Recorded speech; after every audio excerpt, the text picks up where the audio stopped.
నేను గ్రామాల నుంచి వచ్చిన కాబట్టి పేదవాళ్ళ కష్టాలు నాకు తెలుసు. నల్లమలను అభివృద్ధి పదం వైపు నడిపించే విధానం నాకు తెలుసు. తెలంగాణ రాష్ట్రాన్ని ఏ విధంగా పునర్నిర్మించాలో ఇవాళ మీ అందరి ఆశీర్వాదంతో ముందుకు వెళ్తున్నాం. కొంతమంది కుట్రలు చేయొచ్చు, కుతంత్రాలు చేయొచ్చు, వాళ్ళకున్న అక్రమ సంపాదనతో సోషల్ మీడియాలో మన మీద దుమ్మెత్తి పొయ్యొచ్చు. కానీ నిజం అనేది తెలుస్తుంది.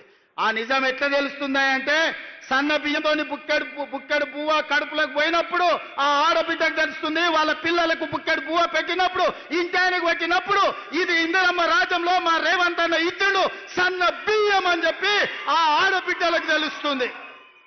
ఇవాళ 60,000 మంది నిరుద్యోగ యువకులు ఉద్యోగాలు వచ్చి ప్రతి నెల జీతం కోసం సంతకం పెట్టినప్పుడు ఈ ఉద్యోగం మా రేవంత్ అన్న ఇచ్చిండు, ఆయన వచ్చినాకనే మాకు ఉద్యోగం వచ్చింది అని చెప్పి అతను గుర్తు చేసుకుంటాడు.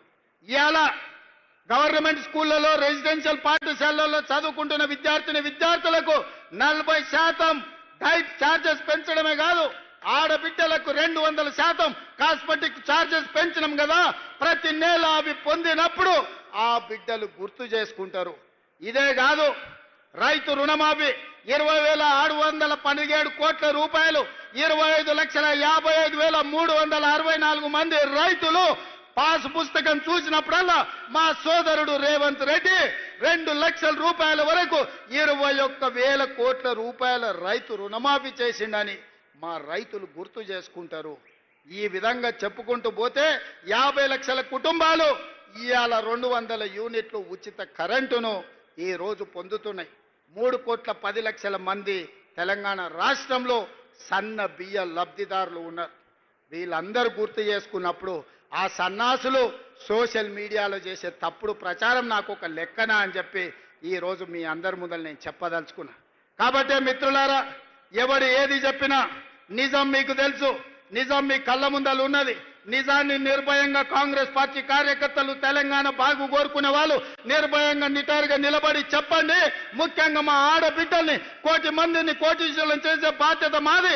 పోయిన సంవత్సరం సెర్పులో 15,000 కోట్లు, మెప్మాలో 6,000 కోట్లు, 21,000 కోట్లు సంఘాలకు లింకేజ్ ఇచ్చినాం. ఈసారి ఇప్పటికే 15,000 కోట్లు లక్ష్యం పెట్టుకుంటే 20,000 కోట్ల రూపాయలు ఈ సంవత్సరం కూడా మా ఆడబిడ్డలకు బ్యాంకు లింకేజ్తోని మా బట్టి గారు అందించను. ఎవరైతే లబ్ధి పొందినరో లబ్ధి పొందిన వాళ్ళు గుర్తుపెట్టుకుంటే చాలు. ఎవడైతే తప్పుడు ప్రచారం చేస్తుండో కడుపు నిండా విషం పెట్టుకొని ఆ విషంతో విష ప్రచారం చేయడం ద్వారా మన ప్రతిష్టకు భంగం కలిగించాలనుకుంటున్నారు. నేను వాళ్ళందరినీ పట్టించుకోదలుచుకోలేదు, వాళ్ళ దిక్కు చూడదలుచుకోలేదు. ప్రతి ఊర్లో ఒకడో ఇద్దరో తాగుబోతులో సన్నాసులో ఉండనే ఉంటారు. అంత మాత్రాన ఊరేమన్నా పాడైపోతుందా, ఊరికేమన్నా దరిద్రం వస్తుందా? మిత్రులారా, తెలంగాణ రాష్ట్రంలో కూడా 5 మందో 10 మందో నాయకులు సన్నాసులు ఉండొచ్చు, దరిద్రం ఉండొచ్చు, కడుపు నిండా విషం ఉండొచ్చు. కానీ కష్టపడే మీ సోదరుడు మీ రేవంత్ అన్న రోజుకు 24 గంటలు మీకోసం కష్టపడతాడు. నల్లమల పౌరుషాన్ని, నల్లమల పరిపాలనను దేశానికి ఆదర్శంగా నిలబెడతాడు. ఈ రాష్ట్రాన్ని అభివృద్ధి పదం వైపు నడిపించడానికి ఆశీర్వదించి అండగా నిలబడ్డందుకు మీకందరికీ మనస్ఫూర్తిగా ధన్యవాదాలు తెలియజేస్తూ మీ అందరి దగ్గర సెలవు తీసుకుంటున్న మిత్రులారా, ధన్యవాదాలు.